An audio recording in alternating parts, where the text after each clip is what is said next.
My name is Emily, a 38-year-old office worker. Today should have been my 10th wedding anniversary, but the person who showed up at the anniversary dinner wasn't just my husband, Rick, whom I had arranged to meet. I'm sorry to intrude on your celebration, but I thought it's time for your wife to get a grip on reality. The one who said this, either deliberately or naively, was Sophia, an office staff who worked at Rick's clinic. She said it with a snicker that seemed to intentionally rub people the wrong way.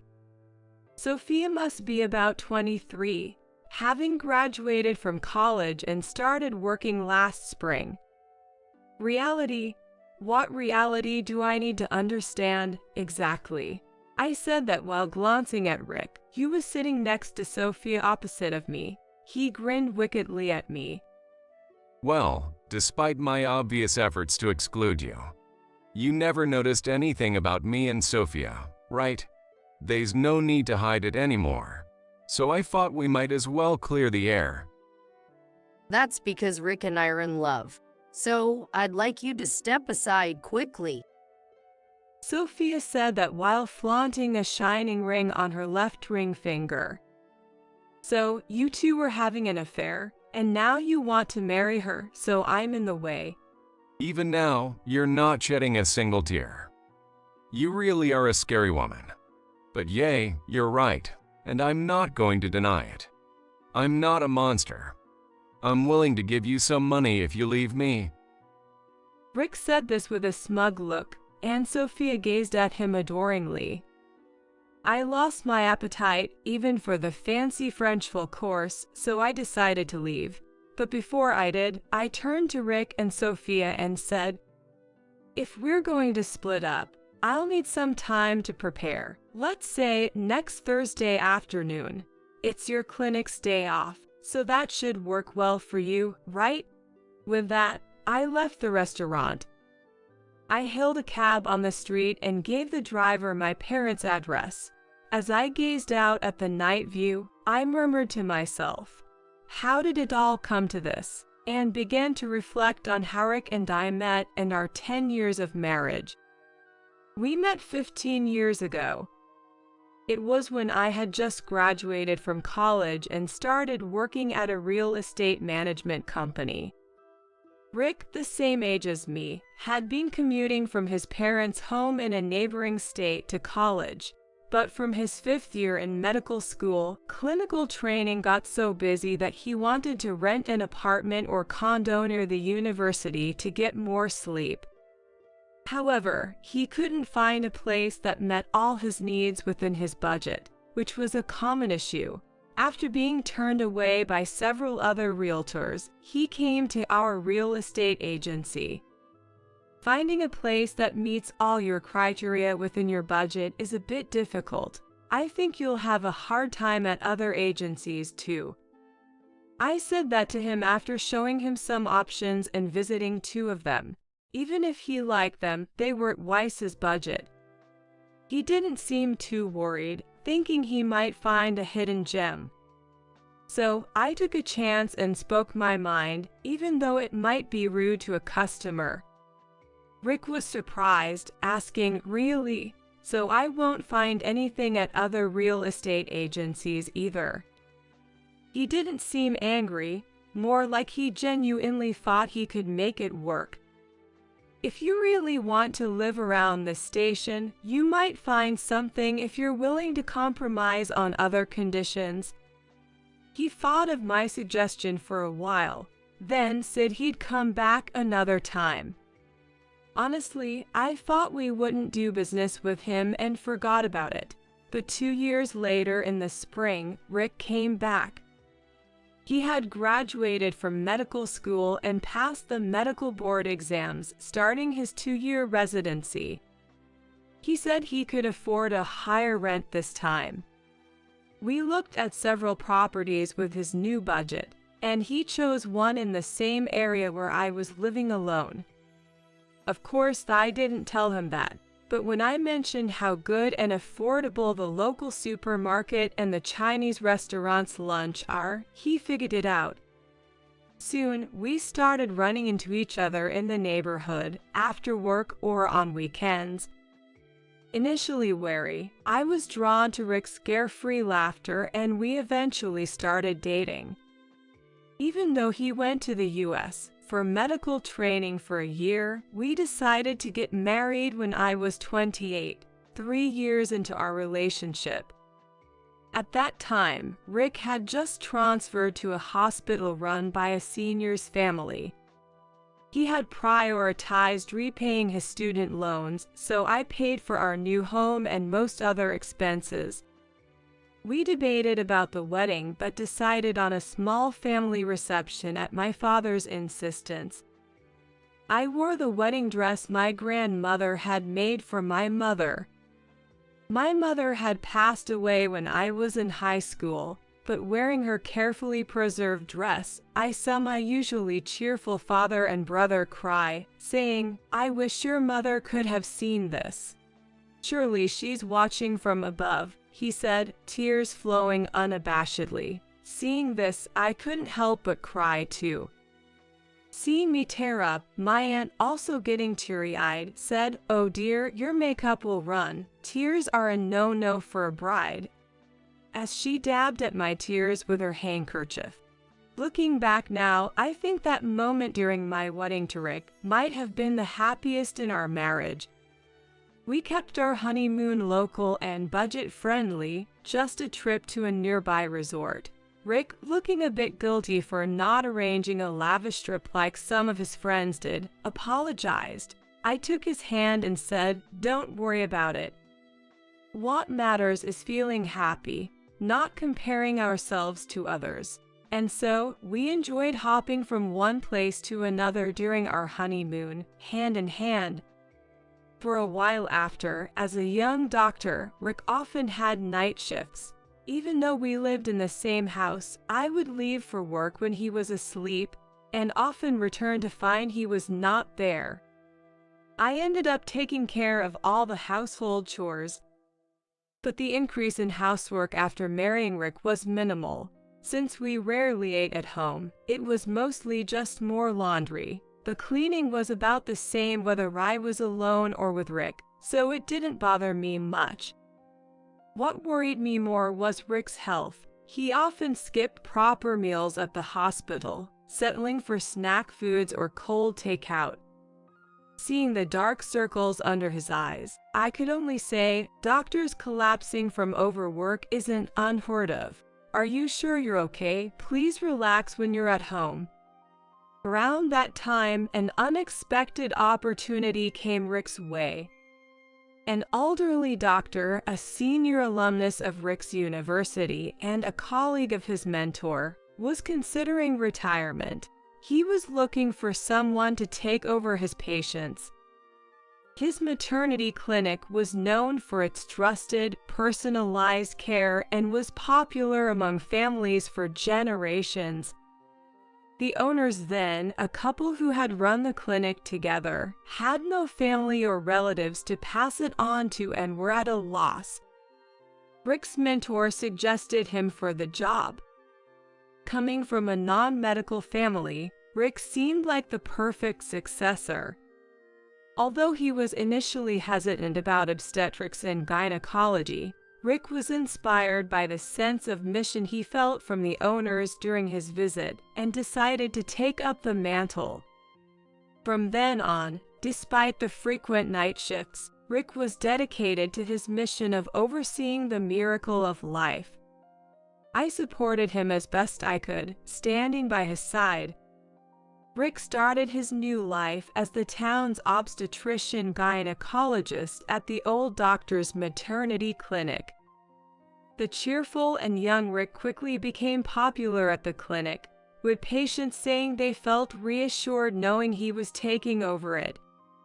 Around that time, I began visiting the clinic more often on weekends, learning about business and personnel management from the retiring director's wife. People often asked me when we would have our own baby.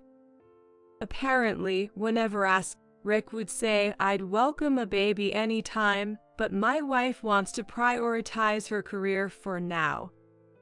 I knew he meant no harm, but every time someone took his words to heart and told me, work is important, but consider your physical capability, it felt like a tight squeeze on my heart. The reason I couldn't prioritize starting a family wasn't career ambition, but the financial burden that fell heavily on me. It was 10 years since Rick graduated. We had just finished paying off his student loans, but our life together wasn't exactly comfortable. Rick's salary as a doctor was decent, but he always said, when I take over the clinic, I'll get the existing medical equipment, but there are things I want to upgrade. We need to save as much as we can for that, on top of the payment to the clinic owners. So we put almost all of his salary into savings, and I covered our living expenses with mine. Around the same time, Rick's dad retired early due to health issues, leaving his mom worried about their smaller than expected pension and severance package. She asked us to send them $1,000 a month. I thought this was too much and discussed it with Rick. He responded indecisively, saying, if I take on that burden, we won't be able to save $12,000 a year, affecting our credit and collateral when borrowing for the clinic. He only replied with hesitant words. Meanwhile, my phone was bombarded with calls from my mother-in-law, begging for help, affecting my work.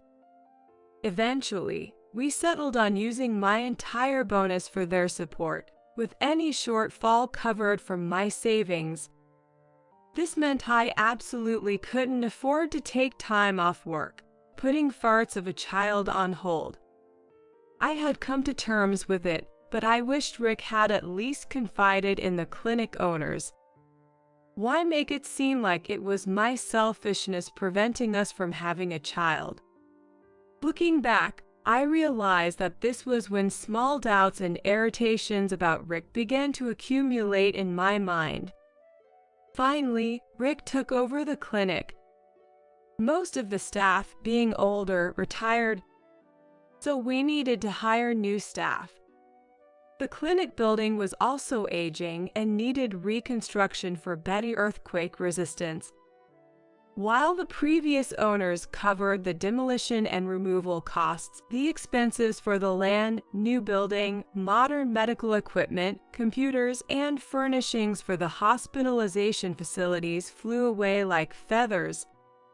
Luckily, we retained the existing patients and attracted many new ones to the newly renovated clinic, so there was no worry about running out of operating funds.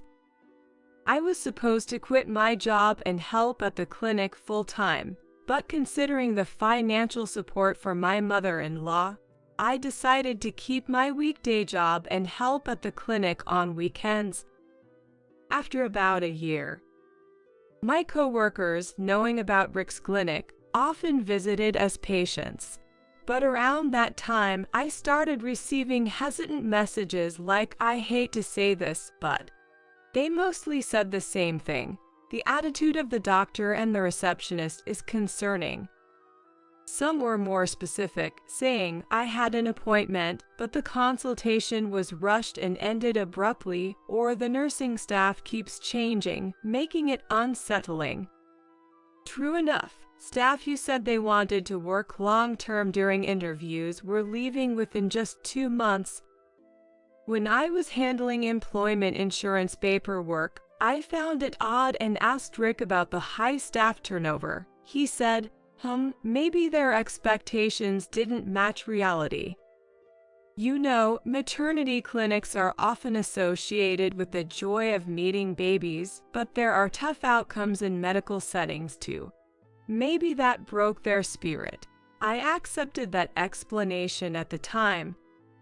But upon further reflection, the number of staff leaving seemed too high, and there were other unsettling incidents. So I started visiting the clinic not just on weekends but on weekdays too, trying to leave my job early without overtime. But then Rick told me, from now on, all accounting will be handled by the office staff. You don't need to come here anymore. He even changed all the passwords for the accounting software so I couldn't access them. All the account books I had printed and stored were missing, and when I asked Rick about it, he snapped, "You're out of the accounting now. Don't criticize the new person's way." Effectively, I was banned from the clinic. Then, on our 10-year anniversary today, Rick and Sophia, the receptionist he's rumored to be involved with, told me to step aside. Let's see how well things go your way. A week later, Rick and Sophia showed up at the same French restaurant we used to visit, arm in arm, almost like a couple. They were surprised to see a man sitting next to me. When Rick asked who he was, Sophia smugly said, "She didn't want to sit here all alone, did she? Let's be generous." They both sat down, grinning. Then the man next to me stood up, showed his lawyer's badge, and handed his business card to Rick and Sophia, saying, "You might think I'm just for show, but I'm a lawyer, make no mistake." Rick and Sophia froze for a moment, but then plastered smug smiles on their faces. Rick blurted out, "Sorry to disappoint, but Emily and I never filed a marriage certificate, so any talk of dividing assets is pointless." Sophia, looking triumphant, crossed her arms and looked at me. But the lawyer and I ignored them. Annoyed by my expression of indifference, Sophia snapped, "Are you even listening? I'm saying you were never Rick's wife. Do you get it?" I stared back at Rick and Sophia, then said, "Rick, with a brain like yours, it's a wonder you became a doctor. I've known for a long time we weren't legally married. Really, how could you think I wouldn't know?" I laughed heartily, leaving them dumbfounded. The lawyer then pointed out, with a relationship spanning 10 years, you'd have had to renew your driver's license, passport, and receive voter registration cards, right? Ever wonder why they still came in your maiden name? His face turned to shock. When renting our current apartment, of course, we had to submit a proof of residency. Do you know what it says about you? I'm the head of the household and you're listed as husband, unregistered. I showed him the proof of residency I got this morning, and he stared intently at it. Right after our wedding 10 years ago, when we were supposed to file our marriage certificate together, Rick said, "I have to go to the city office tomorrow. I'll submit it then," and took the certificate. The reason it wasn't submitted immediately was that Rick's father, who was unwell, insisted on attending to see his son's big day. Predictably, he became exhausted by the end of the ceremony, so we were busy taking him to the hospital and then back to the hotel. After returning from our honeymoon, I thought, now that I'm Mrs. Rick, I need to change the names on my driver's license, credit cards, and other stuff. What a hassle, but I guess I can't complain, right? I went to the city office to get a copy of the proof of residency, but the clerk told me there was no registration under Rick's surname. Puzzled, I requested it under my maiden name and received it easily. When I went to the registry office, I was informed we weren't married, no marriage certificate had been submitted. I panicked a bit at that time, but Rick continued to act like a loving husband, and he was busy training to become a gynecologist. I kept working full-time, so there were no benefits to being married anyway. I thought if we had a child, paternity might be an issue, but as long as our hearts were connected, the situation was fine by me. After explaining this, I said, thinking back, it's good we weren't legally married. With all this trouble now, being legally bound would have made things worse for me. Rick and Sophia looked confused again. I then took out some documents and spread them in front of them. I wonder why you didn't realize, but your prized maternity clinic has been struggling recently, hasn't it? I showed them copies of the clinic's cash ledger, accounts receivable, and fixed asset register. Rick looked clueless, but Sophia's face turned pale. So, it seems you really didn't know how the clinic's accounting was managed after excluding me. I explained that maintaining accurate books is basic accounting, but since Sophia took over, there were discrepancies between sales and cash deposits. Also, there were almost no receipts for cash payments. It was nearly a sieve-like situation. Also, Rick, as a self-employed doctor, you're naturally supposed to pay into the national pension, but it seems you've defaulted. The bank account for the withdrawals has only 7 cents. Rick seemed to finally understand the severity of his situation. He confronted Sophia. "Why did you do this? I could have handled it even without leaving it to that old lady." Sophia remained silent, looking down. Moreover, at your clinic, procedures for employment insurance and workers' compensation for new staff are being neglected, and payments to food vendors for hospitalized patients are overdue. What? I added, "Plus, it seems staff salaries are delayed too. I found out from troubled staff members you contacted me." Rick turned to Sophia, demanding an explanation. Sophia, who had been pale-faced, retorted, "Shut up. You would care for a middle-aged man like you without any money." I couldn't listen anymore and interrupted, "Please save your personal squabbles for elsewhere. I demand alimony and asset division from you, Rick, and damages for defamation from you, Sophia. Keep that in mind." Rick and Sophia, who had stopped their quarrel, turned to face me. They are just alike, a perfect match of scoundrels. Alimony and asset division. That's ridiculous. We weren't even married. And I won't pay for defamation. The lawyer then informed Rick that in a common law marriage, claims for alimony and asset division due to infidelity are recognized. Refusing to pay would only lead to court. To Sophia, he explained that her emails and calls to the clinic's contacts, smearing my reputation, were likely to be seen as defamation. Unlike private emails, the mass-sent email to multiple contacts aimed to tarnish my social standing likely had malicious intent. I warned, "If you refuse our claim, we'll take this to court.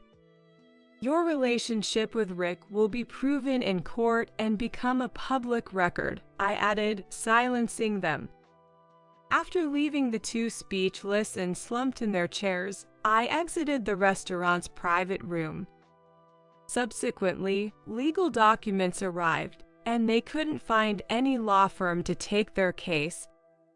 My letter of disownment to Rick's parents and stopping the financial support enraged his mother, who stormed the clinic, blaming Sophia for the chaos.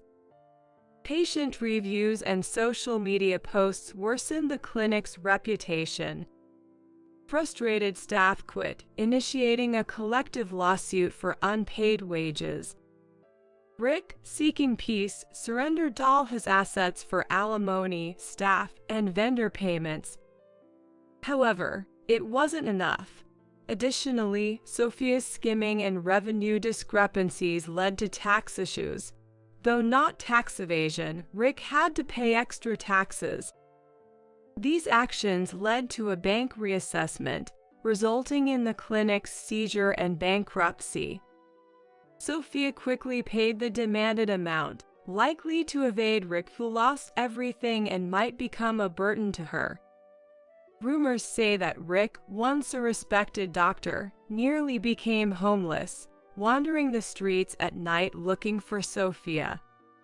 As for me, the money received, though less than what I spent during 10 years with Rick, felt like buying my freedom for the future. Whether I see myself as just 38 or not, life's battles continue.